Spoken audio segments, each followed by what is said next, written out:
Hello प्यारे बच्चों, नमस्कार। तो स्वागत है आपका अपना परिवार अपना ऑनलाइन क्लासेस पे। मेरे भाई, मैं आपको बता दूं कि यदि आप भी कक्षा 10th में है ना और इस बार त्रैमासिक एग्ज़ाम देने वाले हैं कक्षा 10th का, तो उसका हिंदी का जो प्रश्न पत्र है ना वो वायरल हो गया। मेरे भाई, यदि आप इस वीडियो को देखते हैं ना तो आपको आपका एक भी प्रश्न बिहार बोर्ड के त्रैमासिक एग्जाम में नहीं छूटेगा। तो चलिए बिन देरी करते हुए इस वीडियो को स्टार्ट करते हैं और देखते हैं कि 16 जून को कक्षा 10th के विद्यार्थी से हिंदी में कौन कौन से ऐसे सब्जेक्टिव प्रश्न हैं जो आपसे पूछे गए हैं। मेरे भाई, मैं आपको बता दूं कि ये जो आपका एग्ज़ाम होने वाला है ना वो त्रैमासिक एग्ज़ाम होने वाला है, वो भी जून का, और ये 2025 के विद्यार्थी के लिए है। यदि आप इस वीडियो को देखते हैं ना तो आपका वही प्रश्न है जो आपके एग्ज़ाम में इस बार पूछा गया है। इसमें कुल मुद्रित पृष्ठ 16 ठो हैं। मेरे भाई, मैं आपको बता दूं कि इसमें बनाने के लिए आपको समय दिया गया है 3 घंटे का। अब चलिए बिन देरी करते हुए हम प्रश्न की ओर आगे बढ़ते हैं कि कौन कौन से ऐसे प्रश्न हैं जो आपसे विद्यार्थी जिसे पूछे गए हैं। मेरे भाई, मैं बता दूं कि इसका विषय कोड जो होने वाला है ना वो 1 से 1 होने वाला है, और ये आपके त्रैमासिक परीक्षा जून 2025 के लिए पेपर है। मेरे भाई, मैं बता दूं आपको कि हिंदी का जो मातृभाषा होता है ना, इसका पेपर जो है उसमें आपसे कुल प्रश्न जो पूछे जाते हैं ना, इसमें 70 ठो आपसे ऑब्जेक्टिव पूछे जाएंगे और 5 आपको लघु और दीर्घ मिला के कुल प्रश्न आपसे पूछे जाएंगे, वो भी 75 ठो प्रश्न। इसमें कुल समय आपको जो दिए गए हैं ना मेरे भाई, वो आपको 3 घंटे का दिया गया है, और कुल मुद्रित पृष्ठ जो है ना इसमें आपको 16 ठो दिया गया है, जिसके लिए आपको 80 पूर्णांक मार्क्स निर्दिष्ट किए गए हैं। मेरे भाई, मैं आपको बता दूं कि इसमें खंड अ होता है और खंड ब होता है। खंड अ में वस्तुनिष्ठ प्रश्न होता है, जिसमें से प्रश्न संख्या 1 से 70 तक के प्रत्येक प्रश्न के साथ 4 विकल्प दिए गए हैं, जिनमें से एक सही है। आपने द्वारा चुने गए सही विकल्प को ओएमआर शीट पर नीला या काला बॉल पॉइंट पेन से चिन्हित करें।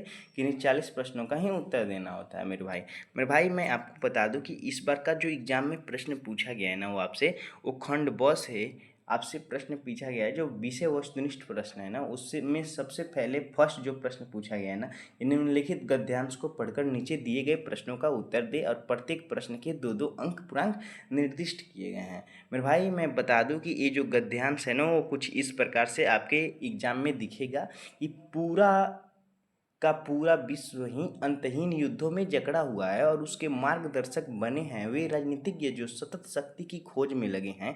यह दुनिया वकीलों, सिपाहियों और सैनिकों की दुनिया है। यहाँ प्रत्येक मनुष्य किसी न किसी के विरुद्ध में खड़ा है और किसी की सुरक्षित स्थान पर पहुंचने के लिए प्रतिष्ठा, समान शक्ति और आराम के लिए संघर्ष कर रहा है। इसके माता पिता और आपका समाज चाहता है कि आप सुरक्षित रहें, और आप स्वयं भी यह चाहते हैं कि साधारणतः सुरक्षा में जीने का अर्थ है अनुकरण में जीना, अर्थात भय में जीना। तो इसमें सबसे पहले आपको प्रश्न कैसे पूछता है मैं उसे आपको बता दूं कि इसमें गद्यांश में जो प्रश्न पूछे जाते हैं ना उसमें विभिन्न तरह के प्रश्न, जिसमें मुख्य रूप से 3 प्रश्न पूछे जाएंगे एक गद्यांश से। वो पूछे जाएंगे कैसे कि यहाँ पे आपको दिख रहा है फर्स्ट जो प्रश्न वो है कि पूरा का पूरा विश्व किससे जकड़ा हुआ है और क्यों। मेरे भाई, मैं देखिए यही इसी गद्यांश के अंदर इसका आंसर छिपा हुआ है। इसका राइट आंसर हो जाएगा ना मेरे भाई कि पूरा का पूरा जो विश्व है ना वो अंतहीन युद्धों से जकड़ा हुआ है। अब चलिए अगला प्रश्न देखते हैं। अगला प्रश्न है मेरे भाई, अगला प्रश्न आपसे पूछा गया कि यह दुनिया किसकी दुनिया है।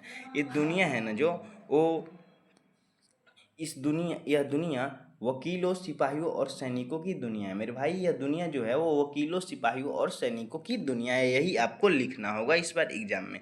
इसी प्रकार ये सारे प्रश्न दिए गए हैं कि प्रत्येक मनुष्य किस लिए संघर्ष कर रहा है, और आपके माता और पिता आपका समाज में क्या चाहते हैं, सुरक्षा में जीने का क्या अर्थ है। मेरे भाई, मैं आपको बता दूं कि आपका जो दूसरा प्रश्न होने वाला है ना इस बार, वो होने वाला है कि निम्नलिखित में से किन्हीं एक विषय पर 250 से 300 शब्दों में निबंध लिखना है, जिसमें सबसे फर्स्ट में आपको आतंकवाद में लिख सकते हैं, भारतीय किसान पे लिख सकते हैं, विज्ञान और मानव विज्ञान पे लिख सकते हैं। मेरे भाई, मैं आपको बता दूं कि अगला जो है ना वो आपका मेरी प्रिय पुस्तक पे लिख सकते हैं। मेरे भाई, मैं आपको बता दूं कि इन चारे टॉपिक में से किसी एक टॉपिक पे यदि आप लिख देते हैं ना तो आपका 10 नंबर फिक्स है। अब चलिए हम तीसरे प्रश्न पे चलते हैं। तीसरा प्रश्न है मेरे भाई कि स्कूली फीस जमा करने हेतु 500 रुपये की मांग करते हुए अपने पिताजी के पास एक पत्र लिखना है। मेरे भाई, वहीं पे आपको अथवा में एक प्रश्न दिखेगा जो कुछ इस प्रकार है कि देश की बढ़ती हुई जनसंख्या पर दो नागरिकों के बीच होने वाले संवाद को लिखें। और ये भी आपके 5 नंबर के प्रश्न होने वाले हैं। इसके बाद से आपको चौथा नंबर प्रश्न दिखेगा वहाँ पे कि निम्नलिखित में से किन्हीं 5 प्रश्नों का उत्तर देना होता है, जो हर प्रश्न 2-2 अंक के होते हैं। जो आपके सामने स्क्रीन पे प्रश्न दिख रहे हैं कि ढहते विश्वास शीर्षक कहानी में लक्ष्मी की पारिवारिक परिस्थिति का वर्णन करना है। और दूसरा प्रश्न है मेरे भाई कि मंगमा की अपनी बहू के साथ किस बात को लेकर विवाद था। मेरे भाई मैं आपको बता दूं कि जो और अगला प्रश्न है ना आपसे वो पूछा जाएगा आपसे कि श्रम विभाजन और जाति प्रथा शीर्षक पाठ के अनुसार जातिवाद के पोषकों के पक्ष में क्या तर्क देते हैं।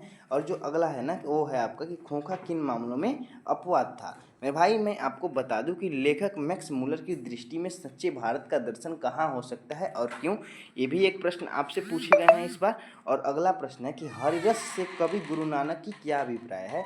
कवि गुरु नानक की दृष्टि से ब्रह्म का निवास कहाँ होता है। कृष्ण को चोर क्यों कहा गया है। कवि रस खान का अभिप्राय स्पष्ट करें। कवि धनानंद कहाँ अपने आंसुओं को पहुँचाना चाहते और क्यों।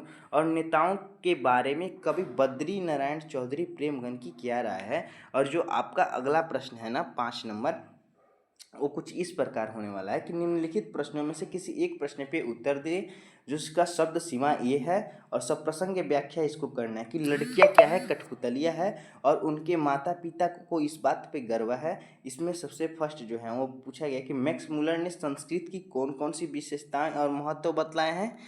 ठीक है मेरे भाई।